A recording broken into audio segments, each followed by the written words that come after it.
Hi friends, मैं राजेश आप सभी को आपके अपने YouTube channel unique math with Rajesh में स्वागत करता हूँ।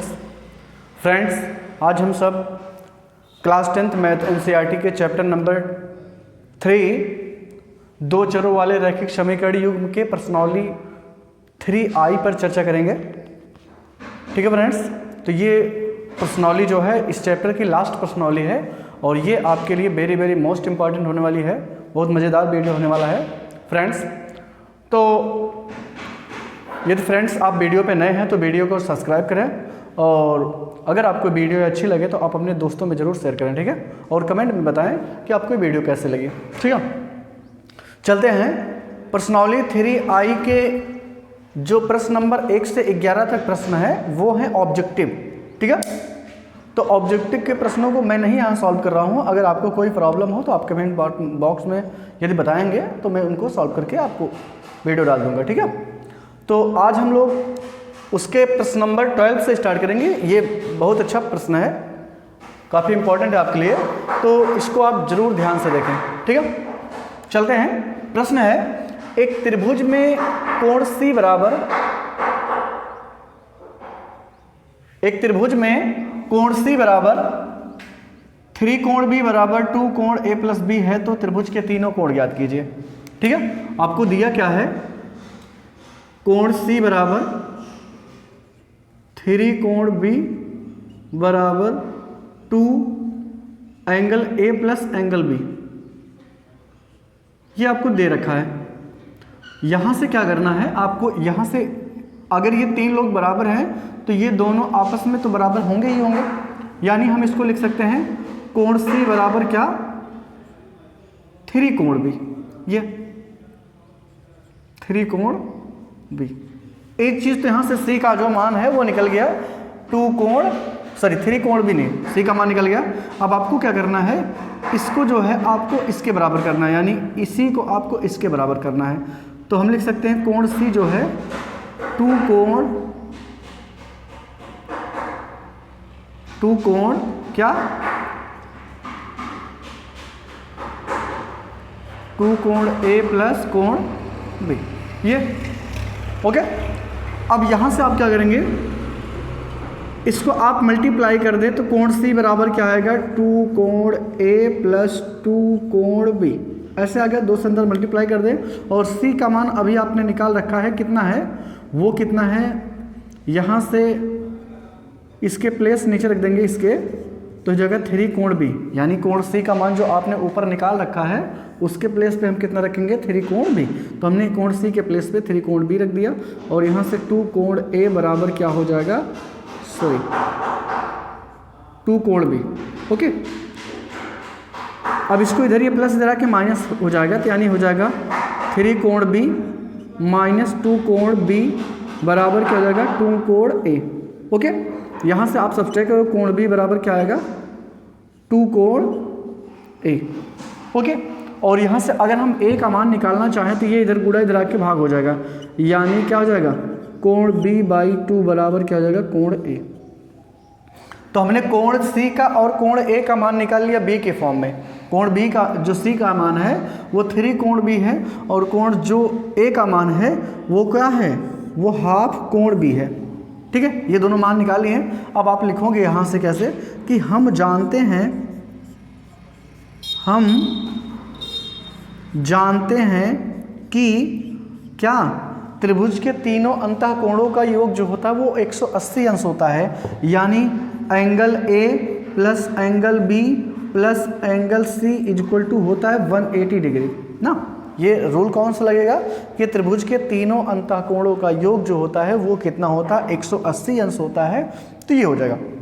अब यहाँ से A का मान अभी आपने निकाल रखा है, वो कितना है, वो है एंगल B/2 ना, और B का मान B के फॉर्म में ही रहने दीजिए, और प्लस C का मान भी आपने निकाल रखा है। C का मान कितना है, 3 कोण B बराबर कितना, 180 अंश। अब इसको जोड़ लेंगे तो कितना हो जाएगा, कोण B/2 प्लस 4 कोण B बराबर कितना हो जाएगा, 180 अंश। यानी इसको हम तिरछा गुणा करेंगे तो 4 दूनी 8 1 9 हो जाएगा, कितना हो जाएगा, 9 कोण B बटे में कितना, 2 बराबर 180 अंश, ठीक है ना।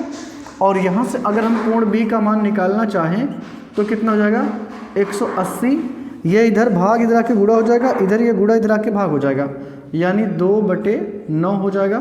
और ये कटेगा तो 9 दूनी 18, यानी कोण बी बराबर ये 20 गुणे 2 आएगा।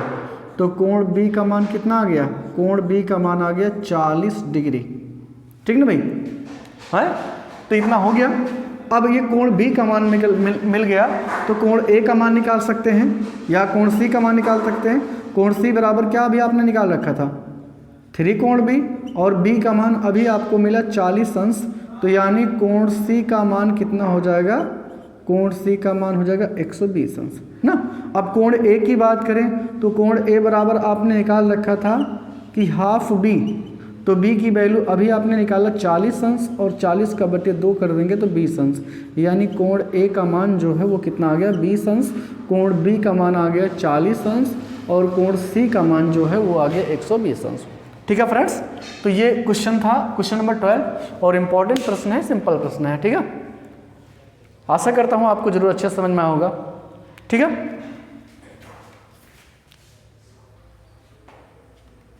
चलते हैं। प्रश्नौली का 13वां प्रश्न है, कहता है समीकरणों x + y = 4 और x - y - 1 = 0 को प्रतिस्थापन विधि से हल कीजिए। ठीक है, तो आपको हमने बता रखा है प्रतिस्थापन विधि। अगर आपने वीडियो को नहीं देखा है तो आप प्लेलिस्ट में जाइए, वहाँ हमने सारे वीडियो डाल रखा है प्रतिस्थापन विधि से कैसे सॉल्व करते हैं और विलोपन विधि से कैसे सॉल्व कर सकते हैं।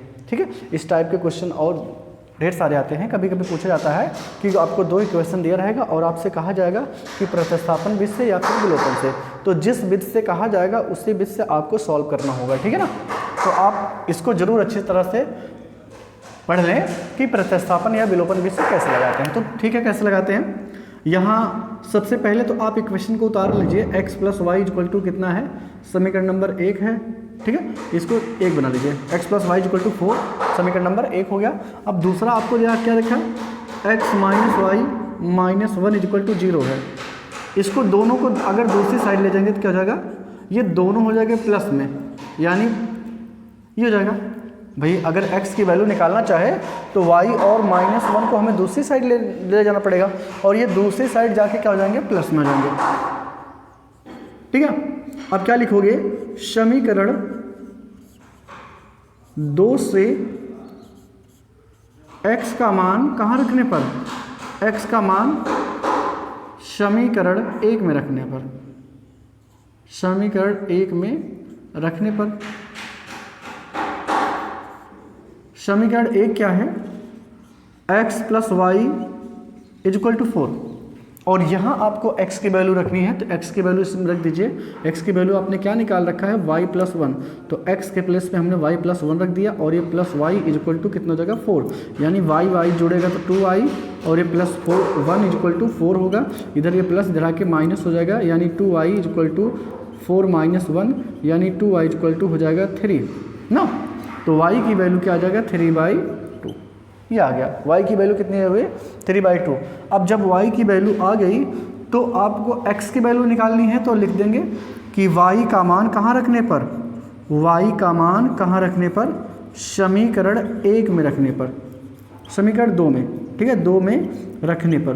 अब समीकरण 2 क्या है फ्रेंड्स, समीकरण 2 आपने यहाँ बना रखा है कि x = y + 1, और इसका मान अभी आपने निकाला 3/2 धन 1, यानी इससे हो जाएगा 3 2 1 के 2, और ये जुड़ेगा 5/2।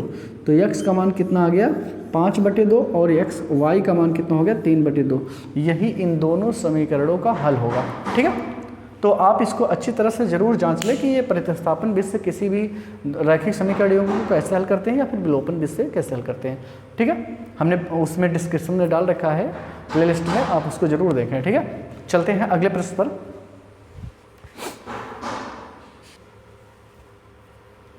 चलते हैं फ्रेंड्स, प्रश्नौली का प्रश्न नंबर 14 है, कहता है कि 2 मित्रों अनि और बीजू, 2 मित्रों, अनि 2 बार हो गया, 2 मित्रों अनि और बीजू की आयु में 3 वर्ष का अंतर है। 2 मित्र हैं अनि और बीजू, उन दोनों की आयु में अंतर जो है वो कितने का है, 3 वर्ष है। अनि के पिता धर्म की आयु अनि की 2 गुनी है। अनि के जो पिता है वो अनि के पिता कौन है? धर्म है। उनकी जो आयु है अनि की 2 गुनी है। ठीक है। और बीजू की आयु अपनी बहन कैथी की 2 गुनी है। तो कैथी और धर्म की आयु का जो अंतर है वो कितना है? 30 वर्ष है। तो आपको बीजू और अनि की आयु ज्ञात करना है।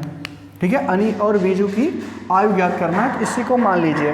कैसे मानोगे? यहाँ सॉल्यूशन में आप लिखोगे कि माना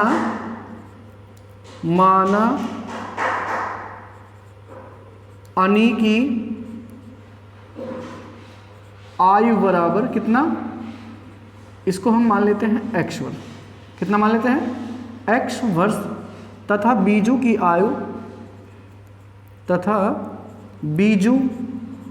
आयु जो है वो उसको हम मान लेते हैं y वर्ष। बीजू की जो आयु है वो कितना है? y वर्ष है। ओके फ्रेंड्स, अनि और बीजू की आयु का हमें बिल्कुल अंदाजा नहीं था उनकी आयु कितनी है, तो हमने दोनों की आयु मान लिया। माना अनि की आयु बराबर x वर्ष तथा बीजू की आयु जो है वो y वर्ष है। ठीक है। अब यहाँ प्रथम शर्तानुसार की बात करें। प्रथम शर्तानुसार आपसे साफ साफ कहता है कि अनि और बीजू की आयु का जो अंतर है वो 3 साल का है ना। अंतर का मतलब होता है घटाव, दोनों के बीच जो अंतर है वो 30 साल का है। यानी प्रथम शर्तानुसार में अनि कितने वर्ष का है? x वर्ष है। और बीजू कितने का है? y का है। इन दोनों का अंतर मतलब दोनों के बीच में माइनस, और ये इन दोनों का जो अंतर है वो कितना है? वो 3 साल का है। और यहाँ से आप निकाल लीजिए x का मान। अगर आप x का मान निकालेंगे तो y को हमें दूसरी साइड ले जाना पड़ेगा, और y इस साइड नेगेटिव है तो उस साइड जाके पॉजिटिव हो जाएगा, यानी y+3 आएगा। इसको हम इक्वेशन फर्स्ट मान लें। ठीक है ना। अब आगे चलते हैं। कहता है अनि के पिता धर्म की आयु, यानी जो धर्म की आयु है, अनि के पिता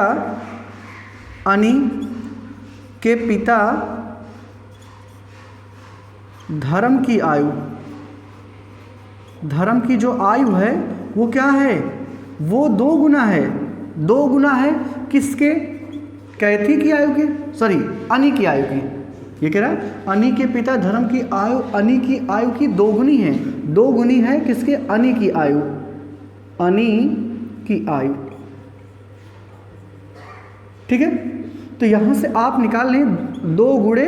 अब अनि की आयु आपने कितना मान रखा है? मान रखा अनि की आयु x वर्ष, यानी धर्म के आयु, अनि के पिता जो धर्म की आयु है वो कितनी हो जाएगी? 2x हो जाएगी। यहाँ तक कोई दिक्कत तो नहीं है।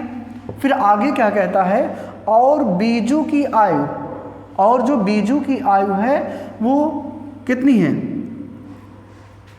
और यहाँ से जो बीजू की आयु है, बीजू की आयु जो है वो क्या है? वो 2 गुनी है किसकी? उसकी बहन कैथी की ना। कैथी की आयु जितनी कैथी है उसकी 2 गुनी के बराबर है। कैथी की आयु यहाँ कर सकते हैं। अच्छा बताइए, बीजू को आपने कितना मान रखा था? y, तो इधर ये 2 गुणे कैथी की आयु हो जाएगा ना। कैथी की आयु। अब इधर क्या है? ये गुणा इधर आके भाग हो जाएगा, यानी y/2 बराबर क्या आ जाएगा? कैथी की आयु, कैथी की आयु।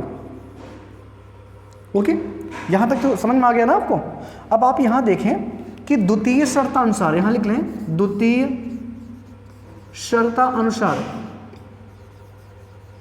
द्वितीय शर्त में ये कहता है कि कैथी और धर्म की आयु का जो अंतर है, यानी धर्म की आयु आपने निकाल रखा है 2x और कैथी की आयु अभी आपने निकाल रखा है y/2, तो दोनों के आयु का अंतर जो है वो है 30 वर्ष। किसके किसके आयु का अंतर? धर्म कौन है? अनि के पिता, धर्म की आयु और कैथी की आयु ना। कैथी कौन है? बीजू की बहन। तो कैथी की आयु आपने निकाल रखा y/2। ठीक है। तो ये दोनों जो धर्म के है आयु है वो जो कैथी की आयु है, उन दोनों में अंतर जो है वो कितने का है? 30 वर्ष। तो बताइए धर्म की आयु अभी आपने कितना निकाल रखा? तो 2x माइनस कैथी की आयु आपने कितना निकाल रखा था? y/2 बराबर कितना हो जाएगा? वो हो जाएगा 30। भाई ये धर्म की आयु, ये कैथी का आयु, इन दोनों के आयु में अंतर जो है वो कितना हो गया, वो हो गया 30 का। वो समीकरण नंबर इसको क्या बना लिया 2। अब आपको दिख रहा होगा कि समीकरण 1 में हमने x का मान निकाल रखा है और यही समीकरण 1 में 1 से जो x का मान है वो कहाँ रख दें, समीकरण 2 में रख दें ना। प्रतिस्थापन भी इससे सॉल्व कर रहे हैं तो कैसे लिखोगे, लिखोगे समीकरण 1 से किसका मान, x का मान कहाँ रखने पर, समीकरण 2 में रखने पर। समीकरण किस में, समीकरण 2 में रखने पर।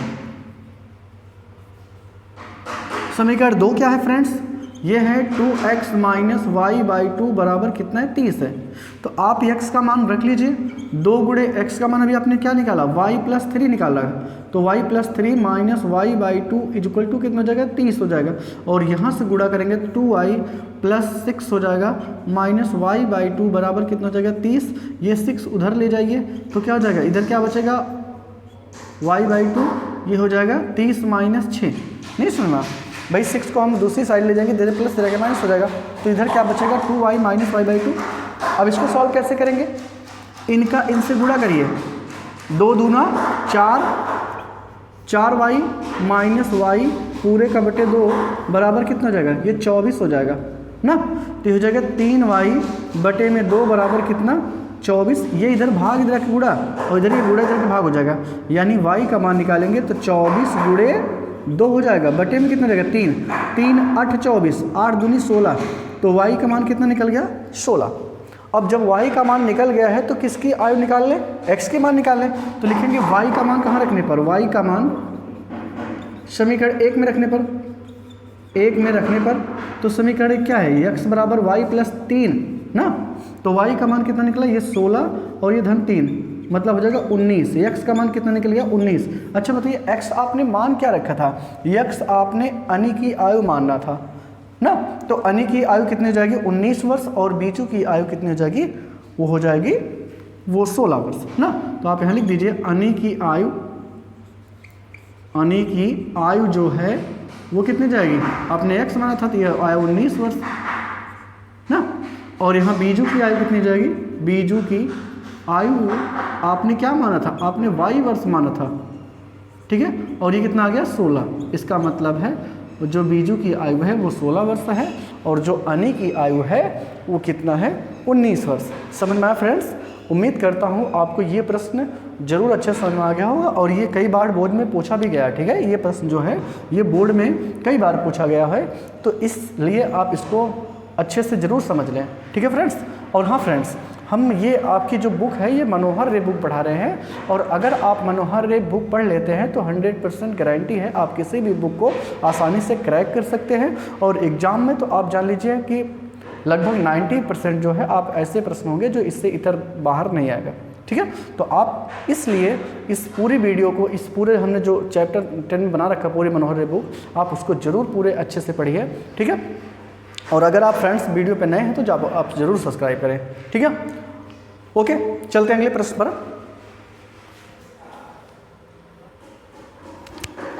चलते हैं फ्रेंड्स, प्रश्नोली का प्रश्न नंबर 15 है, बहुत ही सिंपल है, इजी है। कहता है x minus y equal to 2 तथा 2x minus 3y equal to 1 को हल कीजिए, ठीक है। तो सबसे पहले हम इक्वेशन को नोट कर लेते हैं। क्या है equation, x minus y equal to 2। और अगर आप फ्रेंड्स इसको प्रतिस्थापन विधि से हल करना चाहते हैं तो यहीं से x या y का मान निकाल लीजिए, ठीक है। अगर आप इसको प्रतिस्थापन विधि से हल करना चाहते हैं तो दोनों चरों में से किसी एक चर का मान निकालना पड़ेगा और वो मान आपको दूसरे वाले समीकरण में रखना पड़ेगा। तो चलिए, समीकरण मुझे छोटा दिख रहा है तो यहाँ से हम x का मान निकाल लेते हैं। तो अगर ये इधर माइनस इधर आके क्या हो जाएगा, प्लस हो जाएगा, यानी क्या हो जाएगा 2 + y। इसको समीकरण 1 बना लीजिए, ठीक है। दूसरा समीकरण क्या है, 2x minus 3y equal to 1 है, इसको समीकरण 2 बना लीजिए, ठीक है। अब कैसे क्या करोगे, समीकरण 1 से x का मान कहाँ रखने पर, समीकरण 2 में रखने पर। x का मान कहाँ रखने पर, समीकरण 2 में रखने पर, ठीक है, 2 में रखने पर। अब समीकरण 2 क्या है, 2x minus 3y equal to 1 है। आप इसमें रख दीजिए x का मान। तो x का मान रखेंगे तो क्या हो जाएगा, 2 + y है माइनस 3y इक्वल टू कितना है, 1 है, यही तो है भाई। ओके, तो यहाँ से क्या करना, अब इसको मल्टीप्लाई करिए, 2 2 जा 4 plus 2y minus 3y equal to कितना 1। तो ये 4 माइनस ये कितना आएगा y आएगा, क्योंकि घट जाएगा, एक प्लस एक माइनस एक घटेगा, तो 3y में से 2y निकल जाएगा तो हो जाएगा माइनस y, और इसको आप उस साइड ले जाएंगे तो y बराबर क्या आ जाएगा 4, यानी y का मान निकल गया 4। और इसी y का मान समीकरण 1 में रख दीजिए। तो आप लिखोगे कैसे, y का मान कहाँ रखने पर, समीकरण 1 में रखने पर, समीकरण 1 में रखने पर, ठीक है। तो समीकरण 1 क्या है, x बराबर क्या है, x बराबर 2 प्लस y, यानी y का मान अभी आपने निकाला 4, तो 4 2 6, यानी x बराबर कितना हो जाएगा 6 और y बराबर 4। यही इन दोनों समीकरणों का क्या होगा, हल होगा फ्रेंड्स। ठीक है फ्रेंड्स, तो ये इस समीकरण को हल करना था। आप विलोपन से भी सॉल्व कर सकते थे या प्रतिस्थापन से सॉल्व करना है, तो हमने प्रतिस्थापन से ज़्यादा बेटर समझा, क्योंकि ये इक्वेशन छोटा है और यहाँ से किसी एक का मान निकाल के दूसरे में रख दीजिए तो ये इसका सोल्यूशन मिल जाएगा। ठीक है फ्रेंड्स, ओके, समझ में आया फ्रेंड्स। चलते हैं अगले प्रश्न पर। चलते हैं फ्रेंड्स, प्रश्नावली का प्रश्न नंबर 16 है। कहता है कि प्रतिस्थापन विधि से, किससे, प्रतिस्थापन विधि से इन दोनों समीकरणों को मुझे क्या ज्ञात करना है, हल ज्ञात करना है। समीकरण कौन कौन है, px plus q y equal to 0 तथा lx plus m y equal to n है। ये दो समीकरण दिया है, इन दोनों समीकरणों को आपको प्रतिस्थापन विधि से सॉल्व करना है। ठीक है, कैसे सॉल्व करेंगे, तो सबसे पहले आप इक्वेशन उतार लीजिए। पहला क्या था, px plus q y equal to 0 है, और यहीं से आप किसी एक वेरिएबल, किसी एक चर या x या y का मान इस निकाल लीजिए। तो अगर हम x का मान निकालना चाहेंगे तो y को हमें y वाले टर्म को दूसरी साइड ले जाना पड़ेगा ना, राइट साइड ले जाना पड़ेगा। और लेफ्ट में ये माइनस है तो राइट में जाके ये क्या हो जाएगा, सॉरी लेफ्ट में ये प्लस है तो राइट में जाके माइनस हो जाएगा। यानी x की वैल्यू अगर निकालेंगे तो minus q by p into y आएगा। ये आ गया, इसको समीकरण बना लीजिए 1। इतनी बात समझ नहीं, हमें x की वैल्यू निकालना है तो p और x को एक तरफ करना होगा, q वाले टर्म को y वाले टर्म को उस साइड ले जाना है। तो ये हो गया, और यहाँ से x का मान निकाले, इधर गुणा इधर के भाग हो गया। समीकरण नंबर 1 बना लीजिए। अब दूसरा समीकरण क्या है, lx प्लस एम वाई और इजक्वल टू n, इसको बना लीजिए समीकरण 2, और इसी में रख दीजिए मान इसका, x का मान इसी में रख दीजिए। तो लिखेंगे कैसे, समीकरण 1 से x का मान कहाँ रखने पर, समीकरण 2 में। x का मान जो है वो समीकरण किस में, 2 में रखने पर। ठीक है, 2 में रखने पर। अब 2 क्या है समीकरण, lx plus m y equal to n है, रख दीजिए भाई x का मान, तो minus q by p into y था, और प्लस क्या था, m y equal to n था। ओके, और यहाँ से जब हम मल्टीप्लाई करेंगे तो क्या हो जाएगा, ये हो जाएगा माइनस एल क्यू बटे में पी वाई, और प्लस क्या है, m y equal to n ना। यहाँ से y ले लीजिए कॉमन, तो अगर हम y कॉमन ले लेंगे तो क्या बचेगा, y कॉमन ले लेंगे तो माइनस बचेगा एल क्यू बटे में p, और यहाँ से मिलेगा प्लस n इजक्वल टू क्या हो जाएगा n। इसको क्रॉस मल्टीप्लिकेशन कर देंगे तो y बराबर क्या हो जाएगा, माइनस एल क्यू और प्लस हो जाएगा एम पी बटे में क्या हो जाएगा p। ठीक है ना, बराबर कितना n। ओके, इधर ये भाग इधर आके गुणा हो जाएगा, यानी अगले स्टेप में y बराबर क्या मिलेगा, एन पी बटे में एम पी माइनस क्या हो जाएगा एल क्यू। यही इस n का हो जाएगा y का मान। ठीक है, क्या आएगा, एन पी, इधर ये भाई भाग है तो इधर आके गुणा हो जाएगा, एन पी हो जाएगा, और इधर ये गुणा था इधर आके भाग हो गया, और ये प्लस पॉजिटिव में था पहले इसको लिख लिया, और नेगेटिव तो इसको बाद में लिख लिया। तो ये क्या हो जाएगा, यही आपको ये y का मान निकल गया। अब y का मान अगर निकल गया तो आपको x का भी मान तो निकालना है, तो x का मान निकालने के लिए y का मान जो है समीकरण नंबर 1 में रख दीजिए। तो लिखोगे कैसे, लिखोगे y का मान कहाँ रखने पर, y का मान समीकरण 1 में रखने पर, समीकरण 1 में रखने पर। अब समीकरण 1 क्या है, x बराबर माइनस क्यू बाई पी है इंटू वाई। अब y का मान रख दीजिए q बाई पी, और ये क्या था, एन पी बटे में क्या, m p minus l q. ठीक है, यही तो आपने y का मान निकाल रखा था यहाँ से, तो हमने सब कुछ वैसे माइनस क्यू बाई पी हो गया, उतार लिया, सिर्फ y के प्लेस पे y का मान रखा है। और यहाँ से p कैंसिल आउट हो जाएगा, तो क्या बचेगा माइनस एन क्यू, ठीक है, बटे में m p minus l q. और ये माइनस अगर आप रिमूव करना चाहेंगे तो हो जाएगा एन क्यू बटे में एल क्यू पहले चलाएगा और माइनस एन पी जो है बाद में। तो यानी x का मान हो गई है, तो ये x का मान एन क्यू बटे l q minus m p और y का मान क्या हो गया एन पी बटे m p minus l q. यही इस समीकरण में x और y का क्या हो जाएगा फ्रेंड्स सलूशन होगा, ठीक है। और ये ठीक ठाक अच्छे प्रश्न हैं, आप इनको ज़रूर अच्छे से देखिए। और अगर फ्रेंड्स आपको वीडियो अच्छी लगे तो आप अपने दोस्तों में ज़रूर शेयर करें और कमेंट में बताएं कि आपको ये वीडियो कैसे लगी। अगर आपको कोई प्रॉब्लम हुई हो तो आप कमेंट बॉक्स में ज़रूर बता सकते हैं कि सर ये मुझे समझ नहीं आया, फिर कोई प्रॉब्लम है, ठीक है। चलते फ्रेंड्स अगले प्रश्न पर।